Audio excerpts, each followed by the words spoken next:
को पेड़ पक्षियों पौधों से बातें करना बहुत पसंद था।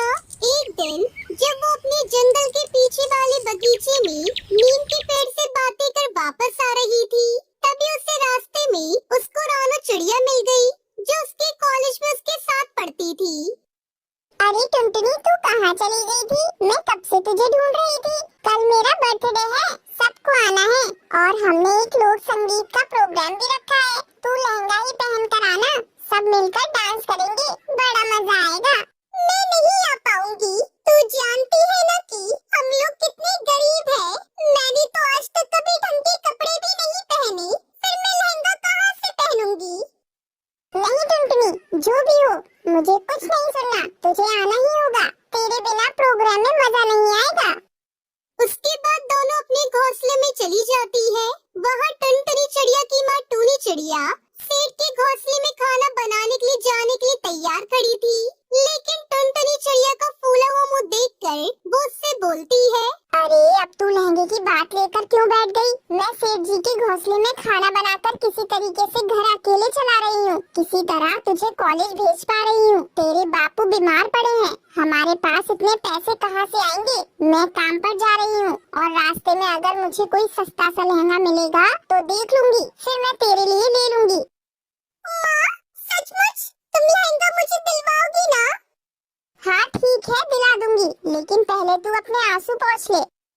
टुनटुनी चिड़िया अपनी माँ के जाने के बाद उसी जादुई नीम के पेड़ के नीचे बैठ जाती है और वहाँ जाकर रोने लगती है, क्योंकि जब भी वो उदास होती तो वो उसी नीम के पेड़ के पास जाकर बैठ जाती और उस पेड़ के साथ ढेरों बातें करती। तभी आज अचानक उस पेड़ से आवाज आई। क्यों रो रही हो टुनटुनी? वो आवाज सुनकर टुनटुनी चिड़िया चौंक गई। कौन कौन हो तुम? और मेरा मन रोने का कर रहा है, इसलिए मैं रो रही हूँ। तुम्हें क्या?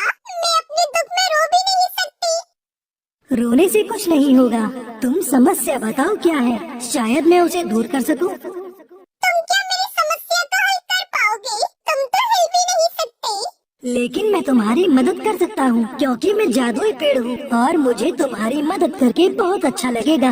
और तुम हमेशा मेरी और आसपास वाले छोटे पेड़ पक्षियों सबका कितना ध्यान रखती हो, वरना सारे पक्षी तो यहाँ पर हमारी लकड़ियाँ और फल फूल तोड़ने ही आते हैं।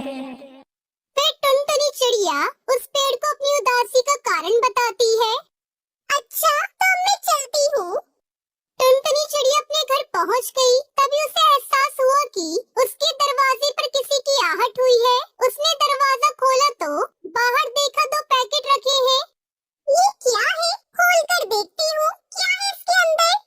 टुनटुनी चिड़िया पैकेट खोलकर देखती है तो उस पैकेट में बहुत ही सुंदर सुंदर लहंगे रखे थे।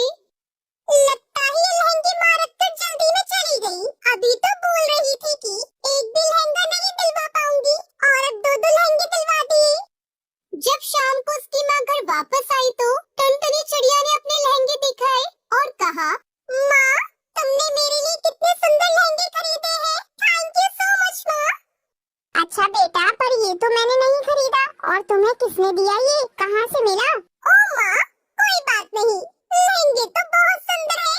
मैं यही लहंगा पहनकर रानू के जन्मदिन में जाऊंगी। ठीक है बेटा, लेकिन आई कहाँ से ये तो बताओ। कहीं से भी आए हो माँ, अभी मैं जा रही हूँ तैयार होने। टुनटुनी चिड़िया ने जैसे ही वो लहंगा पहना, उसके पास अपने आप सुंदर से गहने आ गए। टुनटुनी चिड़िया आज सज सवर कर रानू के जन्मदिन में पहुँच गई। टुनटुनी चिड़िया बहुत ही सुंदर लग रही थी। देख, तू तो बहुत प्यारी चिड़िया लग रही है। फिर टुनटुनी चिड़िया ने वहाँ खूब मजे किए और कुछ समय बाद वो अपने घर वापस आ गई।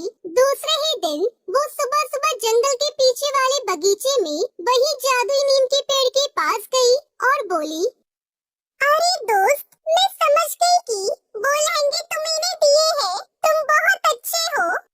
टुनटुनी, वो दोनों ही लहंगे जादुई हैं। एक लहंगे से तुम जो अपने लिए मांगोगी वो मिल जाएगा और दूसरे लहंगे से दूसरों पर उपकार करने के लिए जो मांगोगी वो मिलेगा। लेकिन दोनों लहंगों से दिन में कोई एक बारी एक इच्छा पूरी हो सकती है। हाँ, लेकिन उन लहंगों से कभी किसी का नुकसान करने की मत सोचना। अच्छा ठीक है, अब मैं चलती हूँ। और फिर टुनटुनी चिड़िया जल्दी जल्दी घर आई और उस लहंगे को पहन लिया।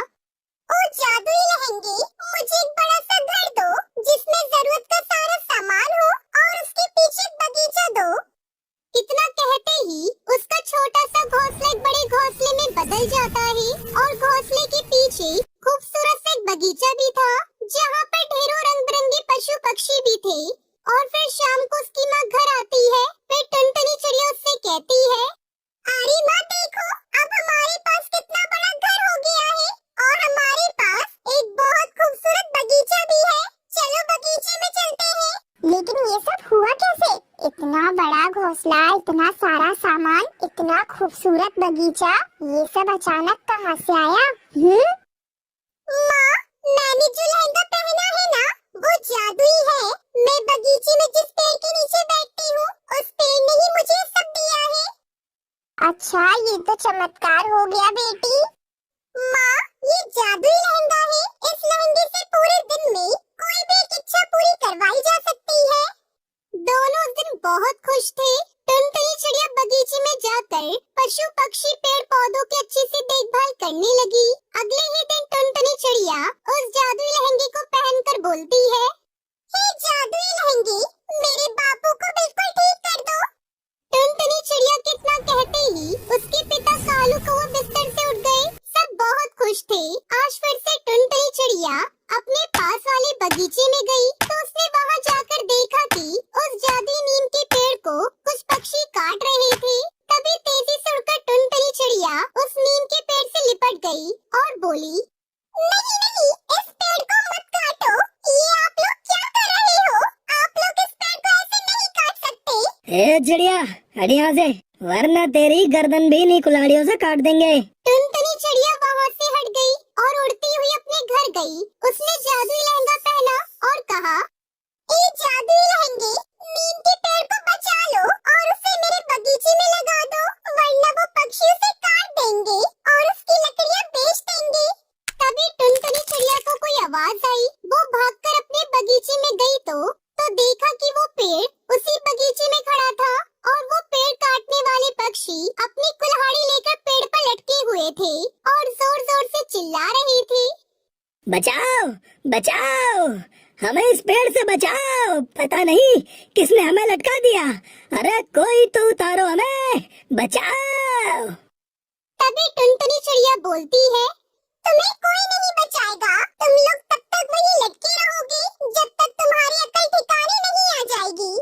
अरे अरे हमें माफ कर दो। अब कुछ नहीं हो सकता है। अचानक से वो दोनों पेड़ से नीचे गिर जाते हैं। किसी का सर फूटा तो किसी की कमर टेढ़ी हो गई और वहाँ से वो दुम दबाकर भाग गई। तभी टुनटुनी चिड़िया पेड़ से बोलती है, पेड़, तुम ठीक तो हो ना? जिसके पास तुम्हारे जैसा दोस्त हो उसका क्या हो सकता है। फिर टुनटुनी चिड़िया अपने घर आ गई और खुशी खुशी अपने परिवार के साथ रहने लगती।